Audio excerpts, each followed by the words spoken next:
And it's a warm welcome from Catalyst Wonfor to today's session. Thanks for joining us for the next 45 minutes or so, and really we'll be exploring the current context for internal coaching. So just a few housekeeping pieces before I introduce today's panel, which I'm really grateful for them giving us their time today in terms of their expertise in this topic. But just to say, everybody's on listen only mode, so you can see and you can hear the panel, but unfortunately we can't see you. So we will be using the chat panel as much as we can today. So really encourage you to put any reflections as you're listening. There may be questions coming up for you. And if you just put them on the chat panel and put it to everyone rather than a private message, and then it just means that we can all see the messages that are coming through. Session will be recorded, so you will be able to listen to the session again. I would always encourage you to close down any other applications. One, it really helps with your presence and your ability to be fully with us during this session, but also it will sometimes slow down the transmission speed when you've got other web browsers open, etc. So the session will be, as I said, about 45 minutes. And really, this session came about because Claire, who's one of the panel members, and myself were talking about everything that we were seeing in the sort of professional bodies around coaching in the current crisis, and a lot of the support and the focus was being offered was being more externally focused. So we wanted to really shift that and bring in a conversation around internal coaching in the current crisis. So that's really about how this session came about. The panel are people that I really admire, and you know, I've been in relationship with for a while, so I was really pleased they could come along to today's session. So I'd just like to introduce everybody so you know who's on the call. So first of all, I introduce Claire Allen, who is one of our core team at Catalyst Wonfor, and she's recently stepped down from her role as head of coaching at KPMG, where she was an internal coach for 18 years. So Claire will not only bring her internal experience, but also her experience of discussions with peers in similar organisations as well. So I'd also like to introduce Henry Stevenson. So Henry is a coach and leadership consultant at the City and Guilds Group, which is a global education charity of 1,600 employees. Henry is responsible for setting up the internal coaching practice within the group, and that includes one-to-one group and peer coaching. And she also works as an independent coach and leadership development trainer and facilitator. So thanks for coming today, Henry. Then I'll introduce Harriet, so Harriet Nelson. So Harriet has over 20 years of experience in the healthcare industry, so Korn Ferry International and GlaxoSmithKline. And prior to coaching, worked with senior leaders as a recruiter and talent developer. She is currently responsible for coaching capability for leaders at GSK, and has recently launched a fully virtual global program designed to meet this learning need. So thanks for joining us, Harriet, sorry. And finally, I'll introduce a dear friend, Penny Newman. So Penny's she's been an internal coach within the NHS system for many, many years. And you know, my own experiences of Penny, she's been one of the really influential figures in terms of introducing health coaching within the NHS systems. That was the application of coaching skills to health practitioners. And currently she's the group OD director for the MSC group, which is the Southend, Basildon and Mid-Essex hospitals. So thanks for joining us today, Penny, as well. So I've got a number of questions that I'll be asking the panel, and I'll be asking a number of the panel to speak to. But just to give us a sense of the interest and where the energy is from the group that are listening today, please feel free to add any questions now to the chat panel. So there may be certain things you're interested in, there may be a reason why you're attending today's session. So just be great to see some thoughts coming through on the chat panel. And if we have space, I will be bringing in some of those questions to the panel today as well.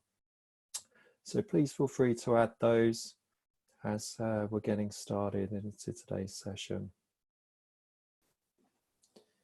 So, we're all, experiencing this current crisis, this this unprecedented time, as everyone keeps referring to it. I think the first question that we're going to start with is really where you are seeing internal coaches in terms of where they can be most effective and add the most value within their organisations. So, Claire, I'm going to start with you with this question, if that's okay. Well, I think it is a really pertinent question, Damion, and we're obviously 2 or 3 months into this pandemic, so we're seeing different responses from internal coaches. But I think the points that really spring to mind for me are, first of all, it's being able to take a step back and look with fresh eyes at what are the needs of the organisation at any given time. So the needs of an organisation in January for coaching are probably very different to the needs of an organisation now in May. And in May, it's probably different to the needs that existed at the beginning of April. So I think as an internal coach community, the responsibility is to take that step back and really look at what does the organisation need from coaching at the moment. So what do we need to stop doing that we may have done historically that actually doesn't have a place anymore? And what do we need to start doing?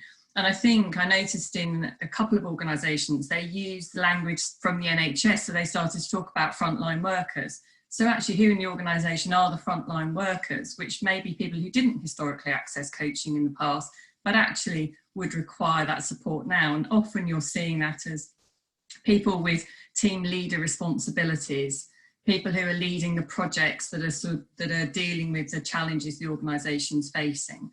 So that's the first point I'd make, is really looking with fresh eyes at what the needs are of the organisation. I think the second one would be around just using internal coaches have a great capacity and knowledge around change. So they're very aware of change models, they're fluent with them, excuse me, they can communicate these. So actually using that knowledge to build it into conversations with business leaders, bring it into their coaching conversations also, just to normalise change, because we can make an assumption that everyone has these models in their heads, and actually the vast majority of people don't have these models in their minds. And I think the third point is just being alive as internal coaches. It's one thing I noticed, which you can sit there and think, well, how am I reacting to this change? And I know when I was running a team, I looked at the team and we had conversations around here, how we were reacting to the change. And you could see the classic responses as fight, flight and freeze, all were emerging in one little microcosm of a team.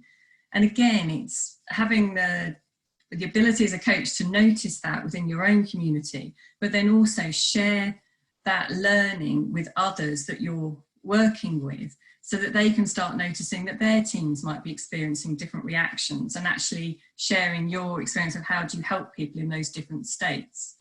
So I think they would be the main things that would come to mind first of all. Thank you. Thank you, Claire. And just coming to you, Harriet, just from your experience, what else would you like to offer here? Just so much of what Claire said absolutely resonates. I think what I would add as a build is what I've seen in my own organisation and in others was obviously some sense making as the whole COVID-19 situation sort of unfolded around the world. A lot of, well, I think all organisations have had to respond in some way, either to stop people from working completely, or to ask employees to work differently in some way. And I think what that means for coaching is that as an internal coach, we are the ones that can hold the space for people to make sense of that in their own way. Now that might be on a practical basis, how do I work from home and manage the care of my family at the same time, or contribute to the community. It might also be, I think when we are in crisis, we can respond on quite a top line level, and suddenly you can be in a coaching conversation, and that can be a safe space where stronger emotions can come up. So I think as internal coaches, we can really hold that space for people to process, to come to terms with what's happening, what that means for them. leaders having to lead differently, you know, perhaps remotely instead of face to face. And that means that they can then re-engage with a sort of a new way of being after the coaching, and probably in a more aligned way in terms of the new direction of the organisation. So I see that as our role largely, is the ones to create the safe space that enables others to make sense of what's going on. Thank you. Thanks, Harriet and Claire. Just that sort of, I suppose, the perspective, like you say, being able to shift to the demands. And it's just a bit of a follow-on question, and either of you could talk. But again, I'm just curious about your experiences around, you know, if this is where we're adding value, just in terms of, you know, how the organisation's responding to that. Because, you know, I suppose sometimes coaching could get moved aside because of other business priorities. And I just wondered if this is how we're holding the space, you know, we're helping leaders work with change, we're, I suppose, really sort of thinking about where we could add most value with the frontline staff. You know, what's been your experience around people's appetite to engage with coaching currently? So I'll just come back to Claire or Harriet, and then I'm going to move to Henry and Penny. So just anything you'd like to reflect back on that? Yeah, I'm happy to respond again. I think I've seen perhaps two buckets of reaction. One is people pulling on the coaching even more and saying, I really need this to get my head together or to work something through. And a smaller bucket of people going, I'm just coping. And in fact, I don't have the appetite for it at the moment. And that's on a sort of individual basis. I also think there's an impact in terms of what's being offered to the business. So perhaps instead of a longer process of developmental sessions, it might be one or two sessions close together quite quickly that people can pull on, and they don't have that longer term commitment. So yeah, those are the changes that I've seen. Thank you. Thank you. I'm just seeing some reflections coming through on the panel around other people's experiences at the moment. So we will pick up on some of these questions or reflections that are coming through. Claire, just anything you'd like to add to that? I think the only build I'd make is there's often a population that you may be offering coaching to in this time that maybe hasn't accessed coaching in the past. And I think for us as internal coaches, we can often be quite evangelical about coaching, and, you know, well, surely everybody would want to take this offer up if they're being given it. But actually, and you haven't got a lot of headspace and something new comes at you, it takes quite a leap of faith to say, I'm going to invest some of my time in something I don't really understand the benefit of it. So something I noticed was the importance of sort of putting the offer out there in a very easily accessible way with very non-coach-like language, and, you know, so nothing sort of too theoretical, probably quite short, and just offering a space, particularly as Harriet said, around it's not you're signing up for 6 sessions, just come and have an explore conversation to see if this might be something that would be helpful, and just sort of help people tiptoe into coaching, because we know it will be helpful, but equally they don't know that. So you have to be more intuitive about putting yourself in their shoes to make the offer palatable. Yeah, great, thank you. And so let's just build on this a bit more in terms of, you know, just thinking about perhaps where and how coaches need to be agile in the way that they're offering their services. So Henry, just what you've heard so far, what would you like to add in terms of just reflecting on that further point? Well, I think that last point that both Claire and Harriet were making there about being flexible in offering, you know, 1 or 2 sessions that really focus on the immediate challenges that somebody might have, as opposed to a longer term sort of development program that might be sort of 3 to 6 sessions. So that's the first piece. And then I guess there's also just the sort of obvious one about logistics and the kind of practical aspects of thinking about, you know, what technology you're going to use for the coaching, making sure that you've got the same platforms that work. Is it Zoom? Is it MS Teams? And just having a conversation with the coachee about what happens if the connection gets lost. Do you pick up by phone? So just kind of really, really practical things like that. Also the timing of sessions, you know, maybe it's not a 90-minute or a 60-minute session, maybe it's something a bit shorter, sharper, 45-minute session. So again, that kind of flexibility.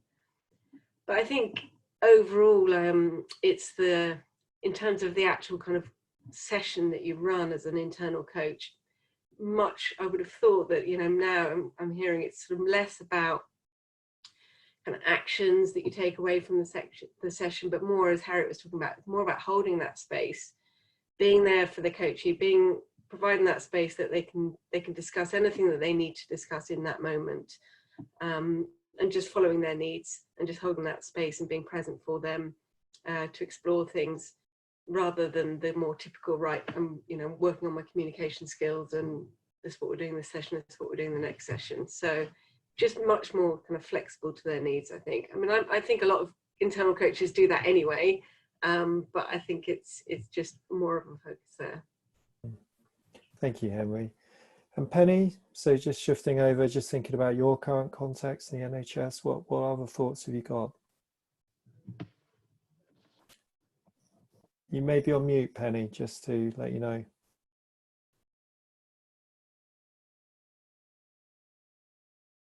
Yeah, great, good.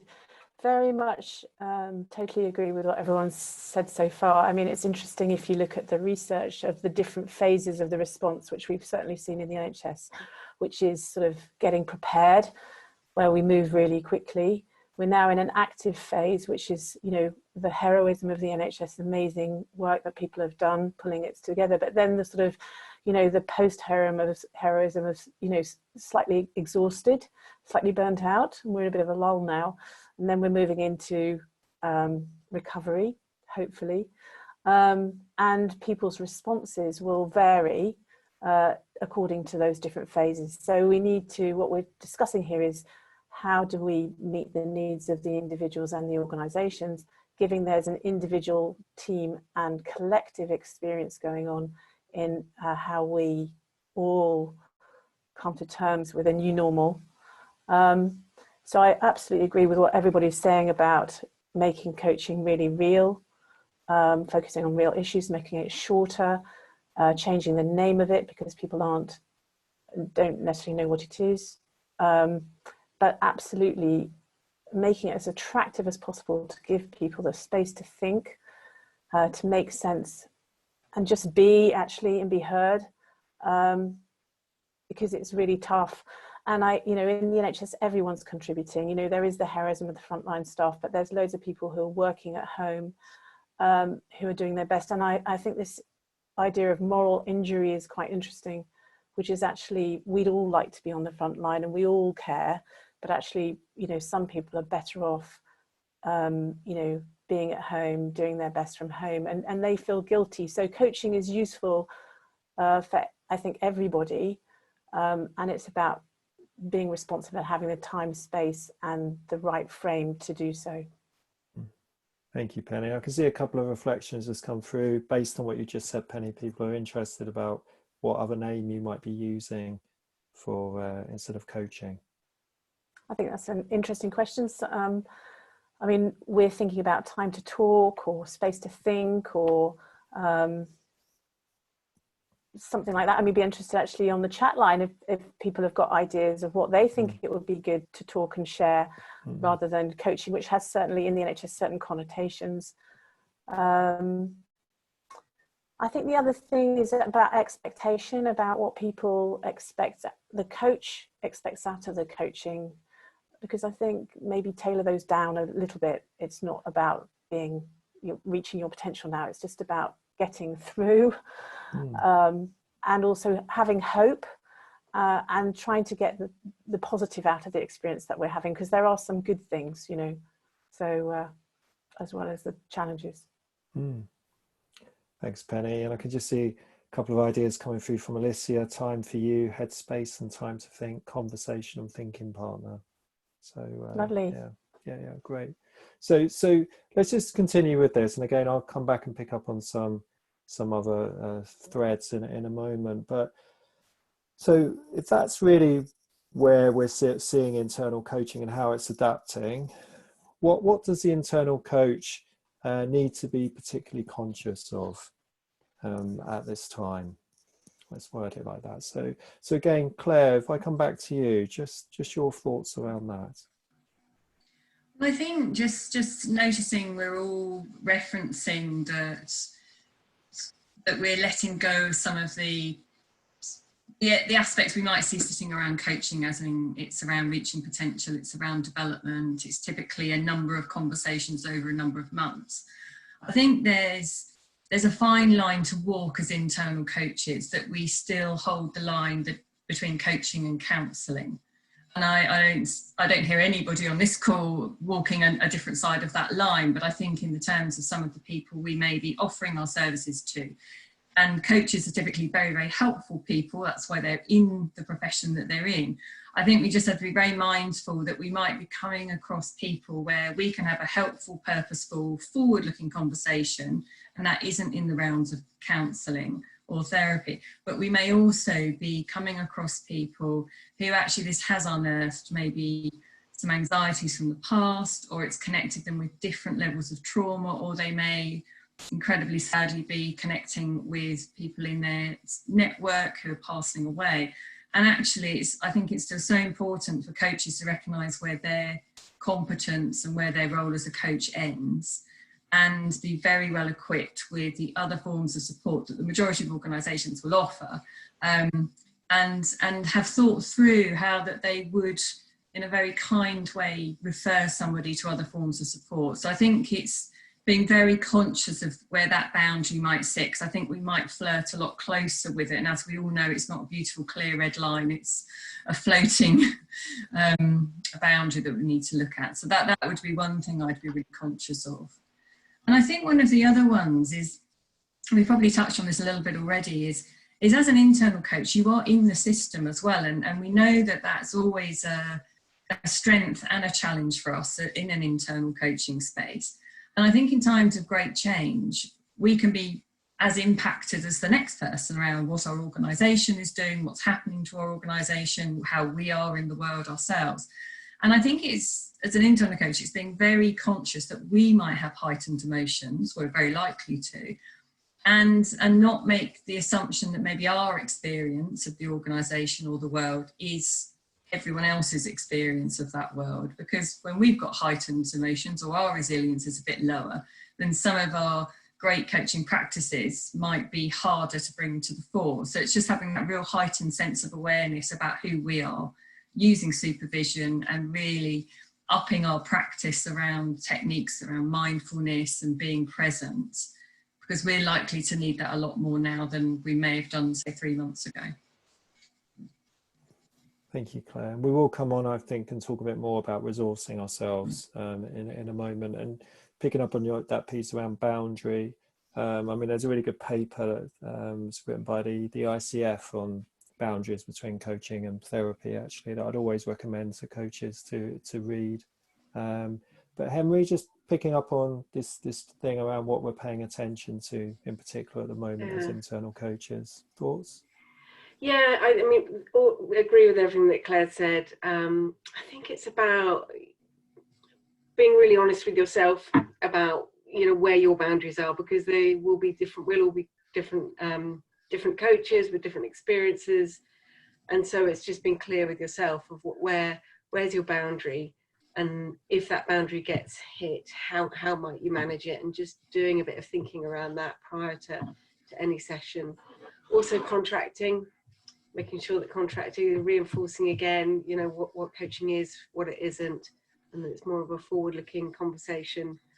And I think also just, and I mean, Claire touched on this, being really clear about what's going on for yourself, and are you actually in the right headspace? Because we're all dealing with so many different things. In fact, we're all dealing with grief to varying degrees, whether it's, you know, grieving for our freedoms that we've had, or to the other end of, you know, some people will be experiencing grief in its hardest form, of losing people. So I think it's just kind of being really conscious of all of that, and being honest with yourself, how you're feeling, are you in the right space to do it, to coach, and where your boundaries are, as Claire said. So I think, and again, the other piece, just on a practical thing, which you touched on, is being really aware of what other support is available within the organisation, so you can signpost effectively.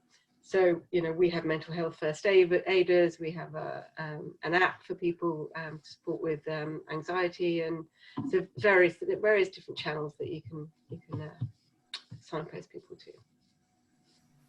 Thank you, Emily. And I know in the work that we're doing with organisations, we're really helping them be clear on the differences as well. You know, so in their communication, that's very clear. But like you say, you know, just the coach having those resources available to support the other person to access other development if they need it as well. So let's just continue with this thread in terms of, you know, that second point that Claire made around, you know, keeping ourselves well. You know, this old analogy that you can't pour from an empty cup. So in terms of just resourcing ourselves at the moment, Penny, just your thoughts around how internal coaches can really do that in the current time. Yeah, you know, I absolutely agree with everything that's been said before, and the importance of recognizing that we're people and we're also coaches. So, and what we know is that actually the majority of people during this period are going to be fine.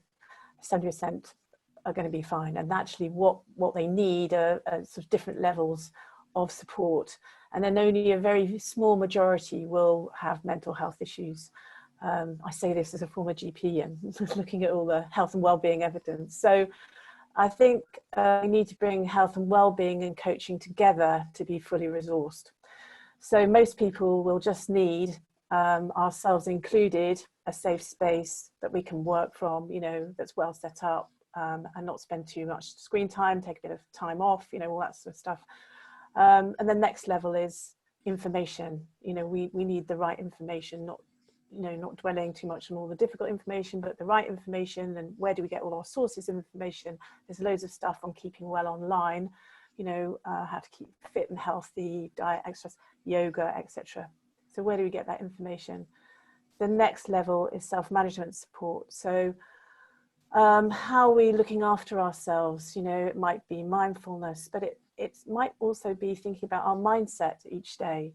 How do I want to, as you say, Damion, that stays with me, how do I want to turn up? What's my intention today? How do I want to be appreciative? How do I want to be positive? What's my intention every day? How do I hold myself today? How am I kind to myself today? So it's that sort of thing that we're all used to, but being very aware of all the pressures on us as people as well as coaches. Then I think the next level up, you know, if we go from basic sort of environment up to right up to the top, the next level up is how do we connect?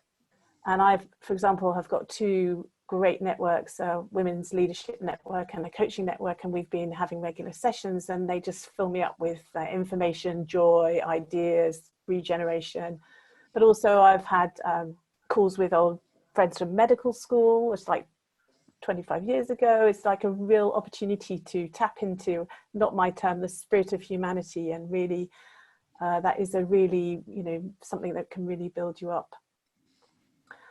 So all our networks, our professional networks. And then also I think, you know, actually, is this a time to learn? Is this a time to learn? What can we do to learn from this process, either individually as a family, as an organization, globally, you know, thinking about, okay, what matters here? What's important? What should I focus on? What do I need to do more of? What can I keep? And that sort of sense of hopefulness that we can learn and grow through this, I think is really important. And someone said to me the other day on my actually women's leadership network, there's post-traumatic stress, but there's post-traumatic growth. So how can we transform as individuals and as coaches the experience into something that's useful? So those are the sort of 5 levels I think that we can resource ourselves as human beings around health and wellness, but also as coaches. Thank you, Penny. Thank you. And Harriet, just coming to you, just again based on your experiences, what would you like to add?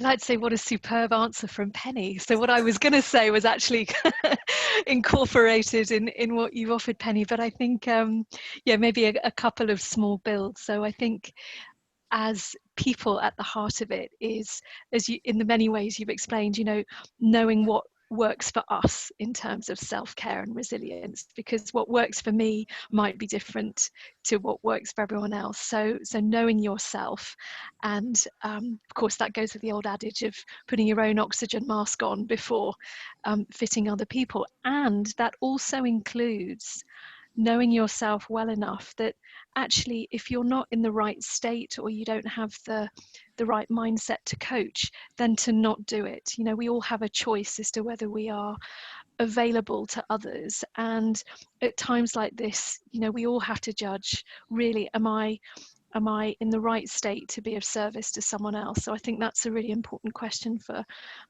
people to reflect on. And then my other piece, thinking of us more formally as coaches, is absolutely using supervision. You know, we offer our skills to other people, and supervision is the place where we find our support. And particularly as internals, actually, I think there's a sort of a side conversation, which isn't necessarily supervision, but talking with the other internal coaches that you're working with, because although you'll all have a unique view from your seat in the system, there are likely to be themes that are coming up, and just understanding your organization better can then help you to help your coachees in a richer way as well. And then it was such a good point that I have to say it again, this idea of actually, is there some developmental opportunity here for us as coaches? So, you know, is this an opportunity to learn about trauma or grief or anxiety, maybe topics that your coachees don't usually bring into coaching sessions? Is this the time to equip yourself and learn so that you can help them in a better way as well? So I may have slightly repeated what you said, Penny, but you gave such a great answer. I thought that was a lovely response, Harry. Thank you. Yeah, thank you. And I think I just want to emphasize the supervision aspect of this. I think as well, what I see, you know, a lot of group supervision going on for internal coaches, but I also think there needs to be that outlet in terms of one-to-one supervisory support for them as well, in terms of there may be things that they don't want to share with their peers, you know, in terms of their own process and how they're being impacted. So again, you know, it's this nice build here actually, because I think it leads us to this. I can see Ruth's online, and she's spoken about adapting. So let's just talk around perhaps what's next from this, just in terms of what's the new normal. You know, if this is about us as internal coaches learning from this experience and adapting, what do you think we will be taking away? Just whatever comes to mind. And it'd be good to hear from each of you to this question, actually. So Claire, if I come to you first, what thoughts have you got on that? Well, interestingly, my thoughts go less to an individual learning space, and they go more to where can the place of internal coaches be enhanced. And I've seen a couple of comments as well on the chat around that. And this takes me back to coaching in sort of 2008 to 2012 era, when we had the recession. And while we're in a very different situation now, the one thing that the recession did for internal coaching was it boosted it dramatically and its profile within organisations, primarily because a lot of organisations, quite rightly, cut their costs. So the external spend became far less. And so therefore the need for coaching was just as great. And so the profile of the internal coaches went up. And I suppose my sense is, I think this, we talked about other opportunities for growth. I think there's the opportunity to grow the profile of an internal coaching function if that is the direction you wish to take it in. And I think it's the opportunity as well to showcase how people can be just as professional internal coaches as an external coach. And I know that something I always used to use at KPMG was I was really cognizant never to set up a them and us dynamic between internal and external coaches. It's one of the most unhelpful dynamics to have. And often, I'll be honest, a lot of external coaches set that dynamic up more so than internal coaches do.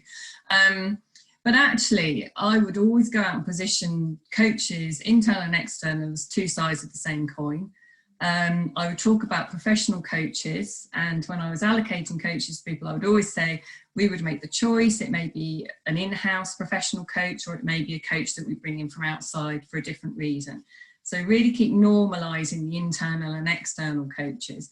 But I think at the moment, this is the opportunity coming out of this, if your budgets have been cut in your organisation, to really showcase how amazing your internal coaches are, and maybe move them into spaces where there may have been a hierarchical gap, where at a certain level, I know in some corporate I was speaking to the other week, they said at a certain level you always get an external, and below that you get an internal. Well, that may not be the case anymore. So how do you elegantly move into that space and actually showcase how good internal coaches are? So I see an opportunity for internal coaching coming out of this, with a very corporate business hat, that one is. Thank you, Claire. Thank you. And I think there's something about the messaging around that, isn't there? You know, and who's sponsoring that at senior level, I imagine, as well. Penny, if I come to you next, in terms of the new normal, what sort of thoughts have you got around this? Yeah, and I just want to build on what Claire has been saying in terms of, you know, what are the, not just the activities, what are the qualities and the behaviours that internal coaches demonstrate? And how do we showcase those? Because those are the things that have been turning up in our organisation, you know, incredible amounts of compassion, kindness, teamwork, collaboration.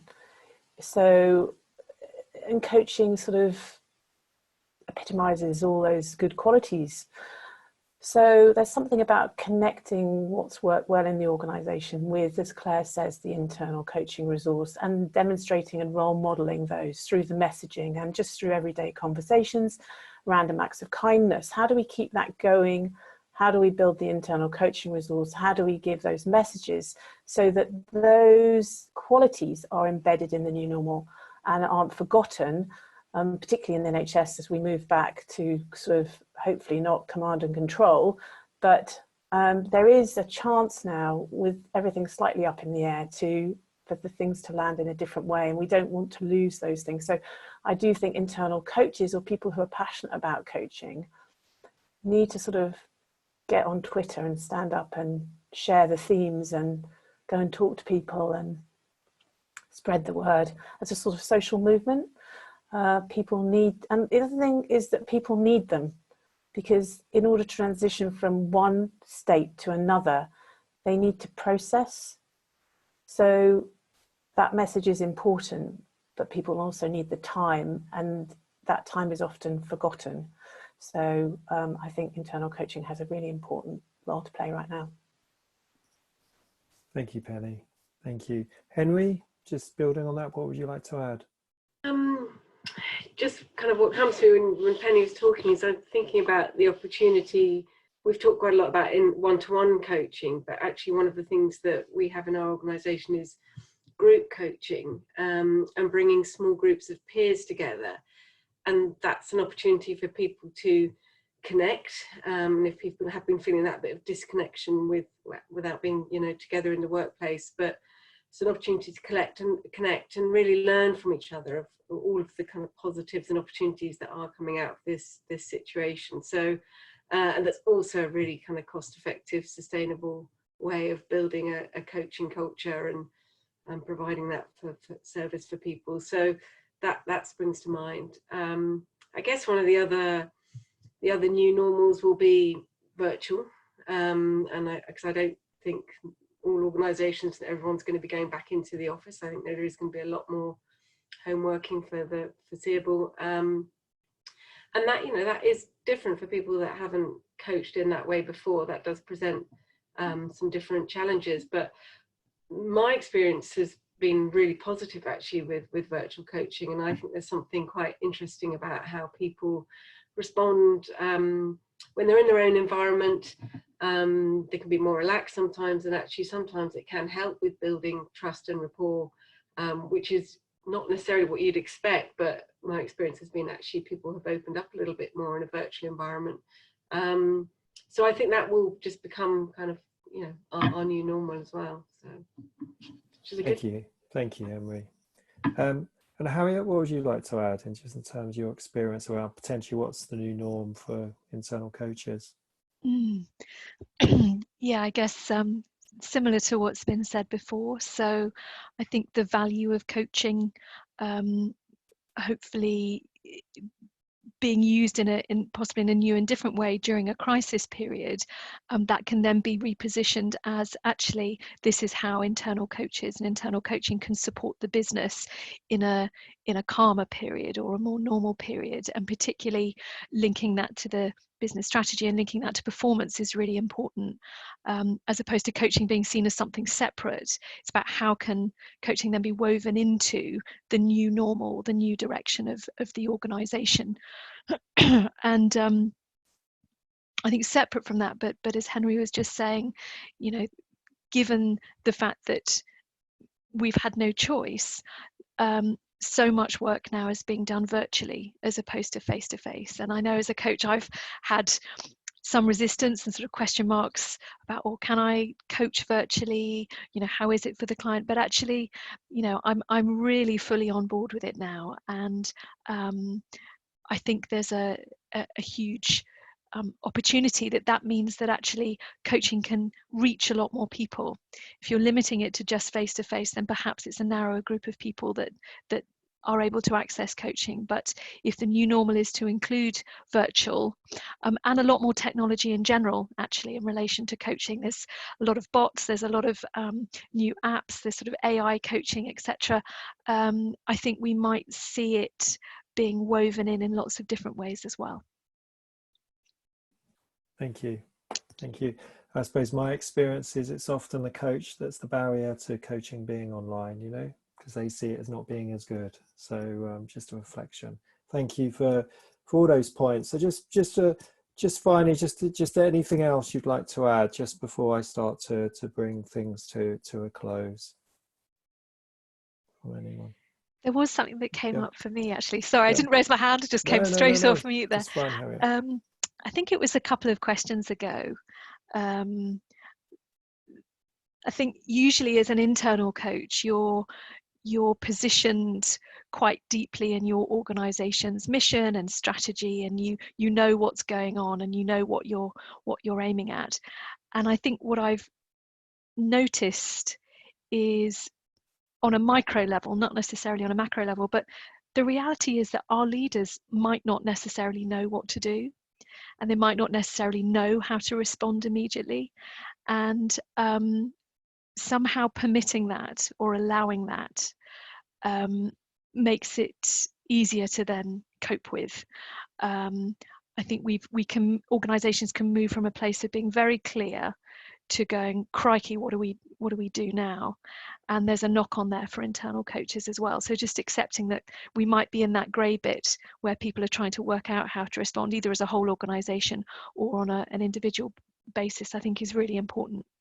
And letting go of the fact that those above us in the hierarchy have all the answers, because in this scenario, many of them just haven't. Thank you, Harriet. And Penny? Yeah, I think that dealing with the environment that we have that COVID exacerbates, a lot of leaders don't have the answer, led by their values. You know, I've just been studying innovation for the last few years, and certainly innovation comes in a space of not knowing, and coaching can hold that space. So I think one of the really important things that we've been discussing is, what is coaching for? We've said it's for real-time holding a space, psychological safety, allowing people time to think, work things through, maybe have some hope, maybe you look at the positives, maybe get some learning, but also offload a bit. And I think if coaching is going to become mainstream and move towards a coaching culture, we have to be clear what it's for, in terms of organisational deliverables as well as individual deliverables, and that might mean being a little bit more disciplined around three-way contracting. But it is the only place that you can get real behaviour change on an individual basis, and it has so much to offer. But because of its breadth of opportunity, people often don't understand. So being really clear what it's for as we go into the next phase. Is it for innovation? Is it for psychological safety, for safe space to think? Is it for career development? Just being clear and linking that to the business strategy, I think, is really important. Thank you, Penny. Thank you. And that consistency between the coaches as well around that message, definitely. Thank you. Yeah, some interesting points. And I suppose, as always, I'm left with this whole piece around not underestimating how much of this is about how we're being at the moment with the clients that we're meeting, rather than automatically thinking about this is what we're doing, actually.